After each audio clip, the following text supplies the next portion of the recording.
Oh,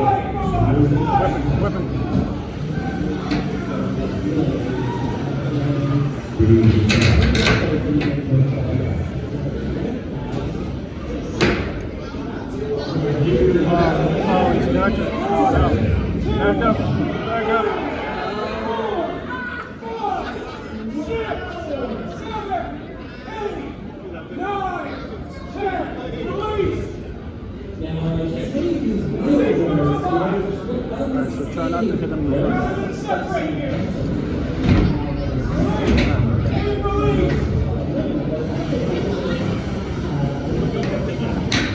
Oh, wow. 1, 2, 3, 4, 5, 6, 7, 8, 9, 10. Release again. Release. Separate them. Release now.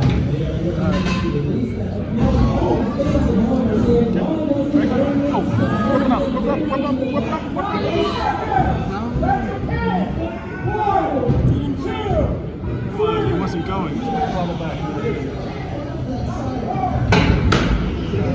Charge him. Grind him. Maybe a little faster on the whip. I don't know. 60 seconds. Those front things are tough. 1, 2, 3, 4. Hit release. Try to hit him over and over.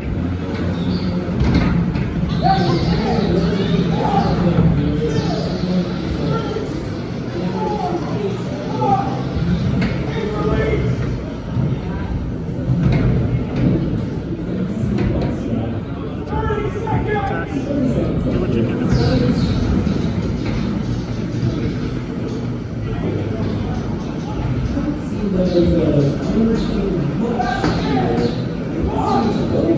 On her mustache.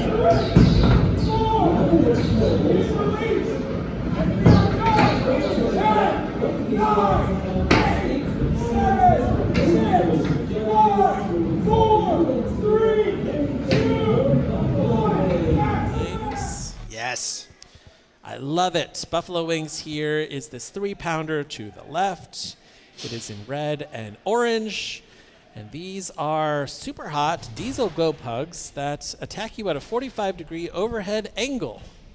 Now, each of those glow plugs, I believe they get over 1,000 degrees Celsius, and they have almost no problem going through a myriad of different materials that you might have as a top armor.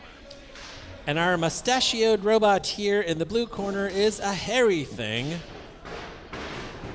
It's easy to remember because it has facial hair.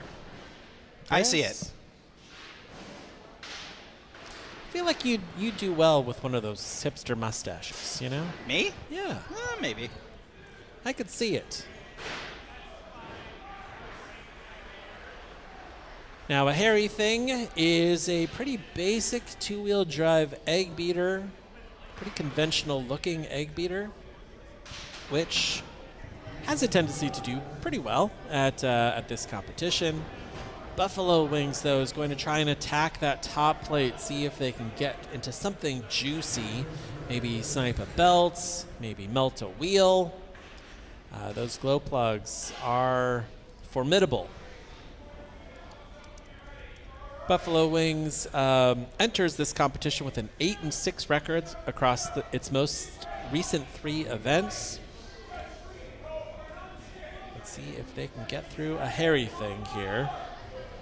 5, 4, 3, 2, 1. Fight, robots, fight. And we're off. Ooh, a good zippy start here for Eli Davis and Buffalo Wings. Heating up those diesel glow plugs until they're white hot. Takes a second. Not too long, though. Oh, here we go. Right. A hairy thing has There's absolutely the just driven straight in. Oh, my God! Come on now. Wow!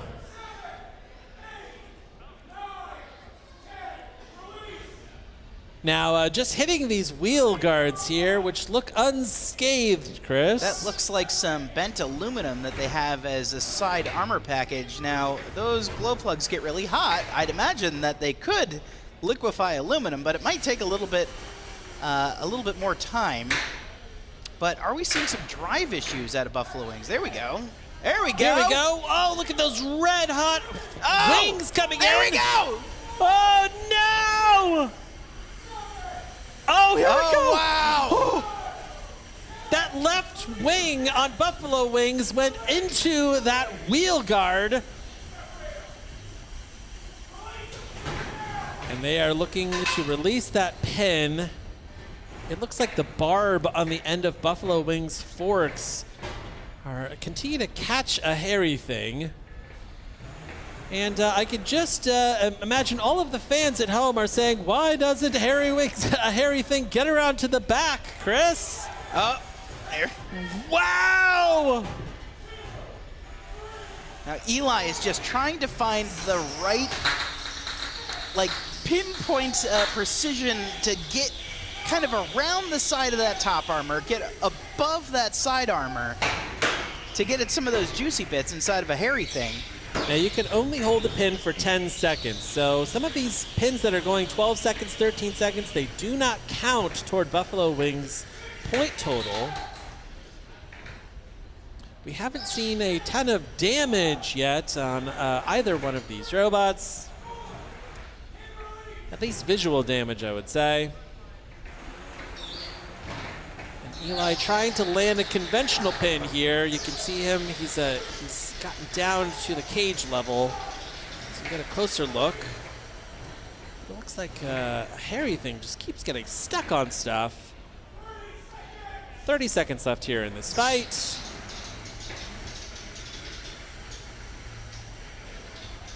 And I haven't seen those arms do much here. I can see one of them is still hot. There we go. The other looks cold. 12 seconds left. Both of these robots have escaped the countout. This one will be going to the judges, who will be deciding who wins here, a hairy thing or Buffalo Wings. I love a weird robot, Chris. I love a weird robot. Yeah, and this is a very weird robot, and I am a huge fan of Eli, the builder here that we see. Really just an imaginative way to deliver a damage to your opponent. You know, we see flamethrowers, but this is a completely different mechanism that you know, when you're able to kind of eat through, let's say, a TPU top armor or something like that, and you end up like puncturing a battery, it can make for a really spectacular finale. A hairy thing here built by James Griffin from Westwood, New Jersey. And this is a brand new robot here to NHRL. And I love a mustachioed robot. I'm going to say googly eyes, mustachioed. That's the ultimate, you know? You can find some googly eyes up there. You can really put a face on your top armor. You know what I'm saying? You know what I'm talking about, Chris. I hear you. Yeah. I got a handlebar on the situation. Good. Very good.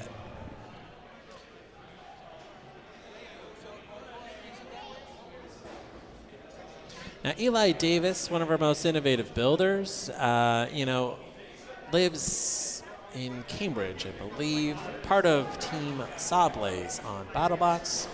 Good friends with Jameson Go. You know, Jameson surrounds himself with some incredibly smart people. When you take a look at his...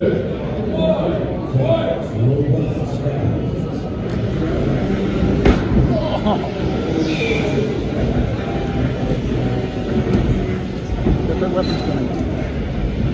Is it broken?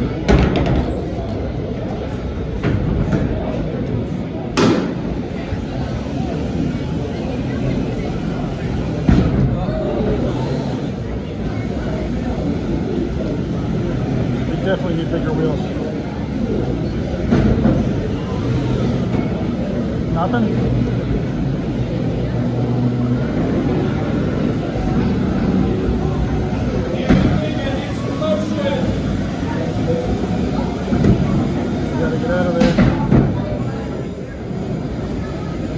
start this gig. Hit him, hit him.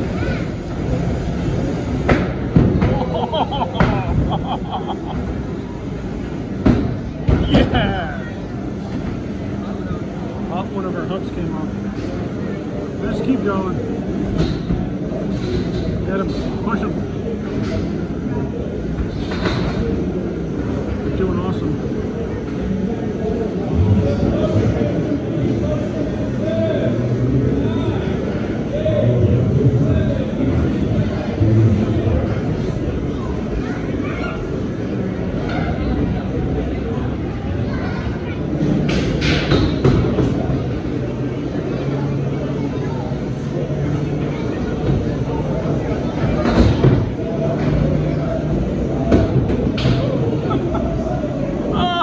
Oh no!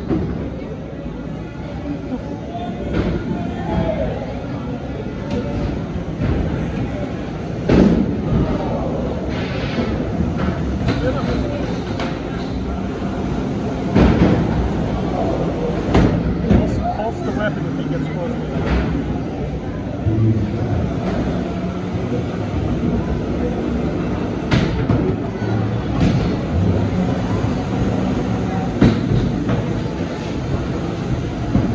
Nice move. Oh man! Oh, our wheel. Hell if he can get over there. Just go in circles.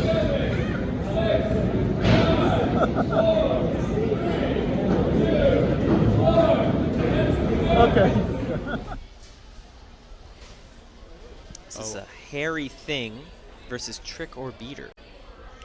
I really enjoy, you know, I don't know a better way to say it, Adam. I enjoy the vibes on both of these robots.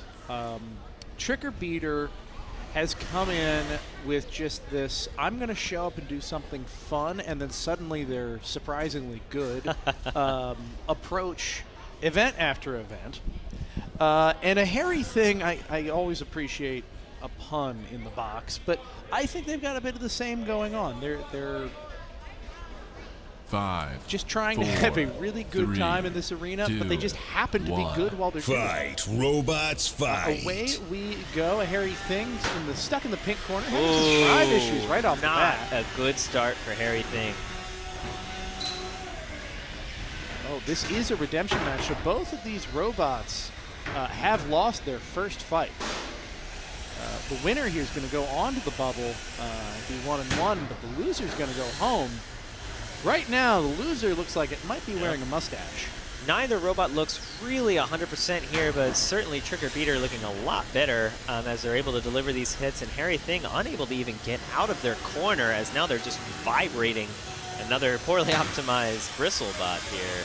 Yeah, those wheels just don't seem to be making contact with the ground. You can see they're spinning, Yeah. but they're just not moving the robot.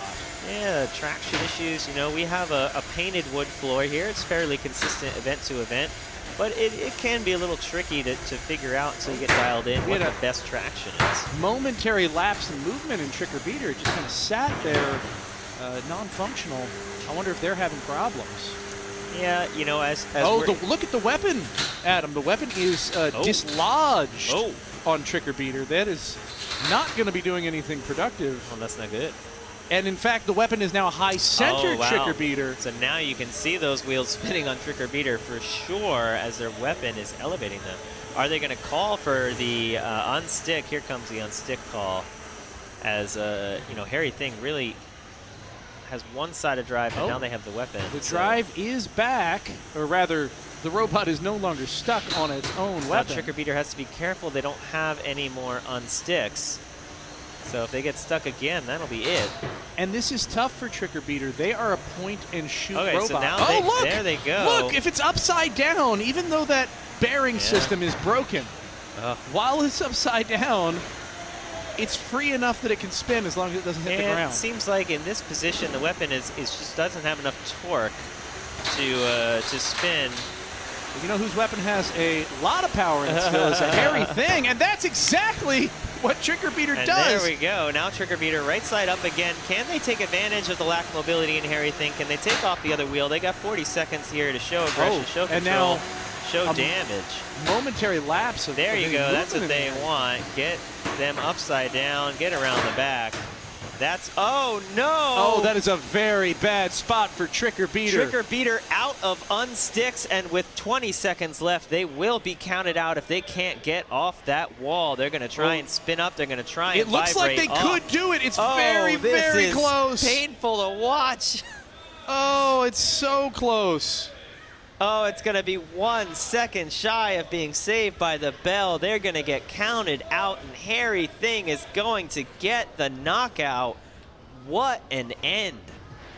That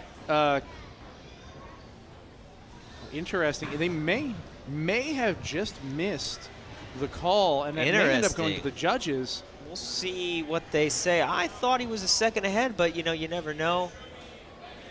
Yeah, we'll get some confirmation on that Yeah. shortly. I'd be a little surprised with it going to the judges, but we'll find out. You know, the thing with Tricker Beater, Adam, this is, as I was starting to say, it's a point-and-shoot robot. They've got a pretty powerful weapon, and they've got a pretty powerful drive, but they're not. They have a hard time being nimble in the arena. Yep. So they very much spin up, very careful about where they're pointing their weapon, and then they power forward really fast and try and hit. There's so much to a robot design that even once you get the mechanicals set in, you need to spend a lot of time, for instance, tuning your drive, you know, curves, and I'm seeing a lot of twitchiness out of Tricker Beater, and that's the type of thing that you can tune in the controllers in